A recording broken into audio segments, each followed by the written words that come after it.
there, barrier breakers. My name is Beverly Barr from Raise the Bar Coaching and Consulting, and welcome back to this channel.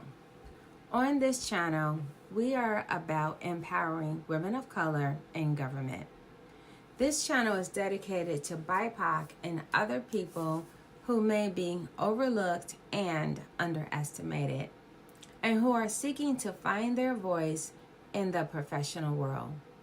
We focus on examining workplace culture norms. We engage in lively, thought-provoking conversations and exploring our beliefs about our workplace in the professional world.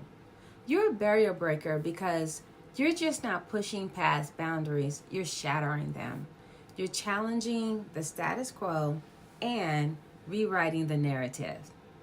You're doing the inner work, discovering what truly moves you and what inspires you.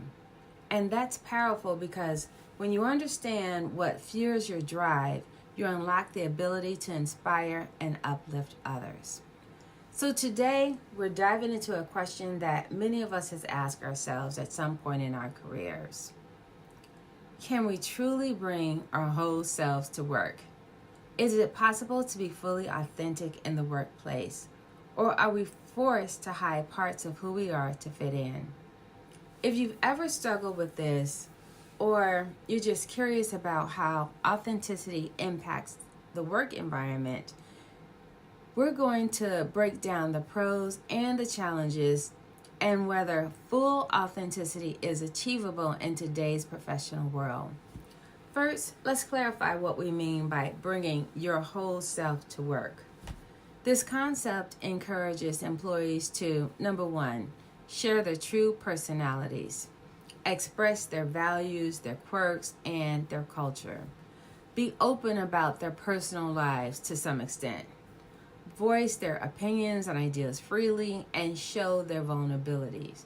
See, the idea is when people feel free to be themselves, they're more engaged, creative, and productive. But is it that simple? Let's explore it. Research suggests that being authentic at work can lead to a happier, more productive workplace. And here are some key benefits. Improved mental health, less stress from hiding aspects of yourself, increased creativity, you feel more free to express unique ideas, you can build stronger relationships, you have a general connection with colleagues, which can lead to higher job satisfaction, and there's alignment between personal and professional self. It brings different perspective and encourage innovation and better problem solving. So for example, imagine there's an employee who feels comfortable sharing that they're a parent, and they might find more support from other parents at work, leading to better work-life balance strategies. However, bringing your whole self to work isn't without its challenges. So the company culture. Not all workplaces are ready for full authenticity. Some cultures pressure employees to conform to certain norms. Maybe there's a uniform or some kind of dress policy. Some employees may feel that revealing too much could lead to being labeled unprofessional, or maybe they could be passed over for opportunities. And for some marginalized groups, bringing your whole self to work can feel risky due to potential discrimination or some kind of unconscious bias. And some aspects of our personal lives may not be appropriate for work. Here's the truth. Complete authenticity in the workplace is often neither possible nor is it desirable. Instead, perhaps we should think about authenticity on a spectrum.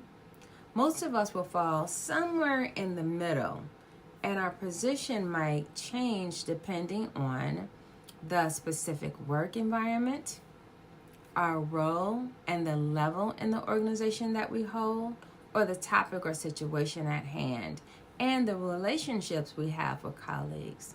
Now let's talk about the role in the organization. Who really gets to be authentic and at what cost to others? I want to share a story about one of my clients that illustrates this point. See, this client worked for a supervisor who took the idea of bringing her whole self to work to another level.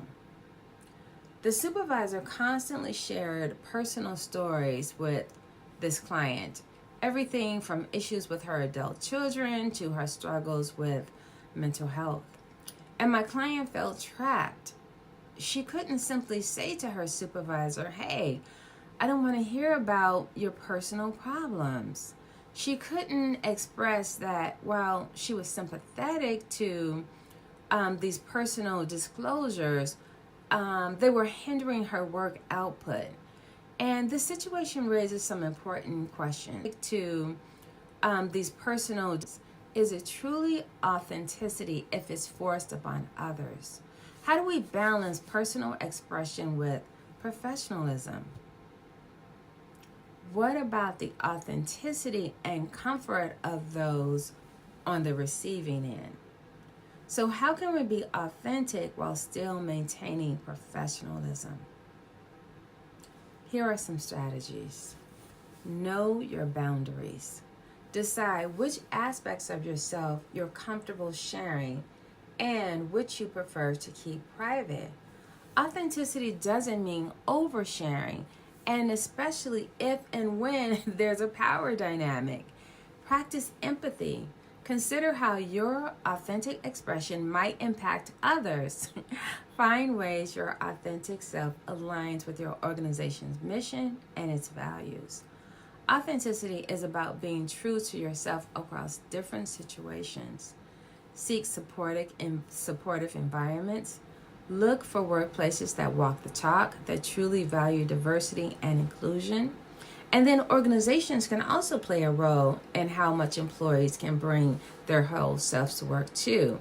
And they do this by creating inclusive policies, training leaders in empathy and emotional intelligence. They can do this by encouraging open communications and respecting diversity of thought and backgrounds. And remember, everyone, even the most progressive organizations will have some boundaries. So, for everyone, can we truly bring ourselves to work? And the answer is, it's complicated. While complete authenticity might not be realistic or even desirable, striving for a level of authenticity that aligns with professional expectations can lead to more fulfilling work experience. The key is to find a balance that allows you to be true to yourself while respecting the boundaries and the differences of the workplace. It's about bringing your best professional self to a work that is authentic and also mindful of the shared work environment. Remember, authenticity requires ongoing self-reflection, adjustment, and growth. So, how authentic do you feel you can be in your workplace? And what changes would you like to see to make it easier for people to bring their whole selves to work? Share your experiences in the comments below. And if you find this content helpful, don't forget to like, subscribe, and hit that notification bell for more content on navigating the complex world of work. Until next time, keep going, keep growing, and keep breaking those barriers.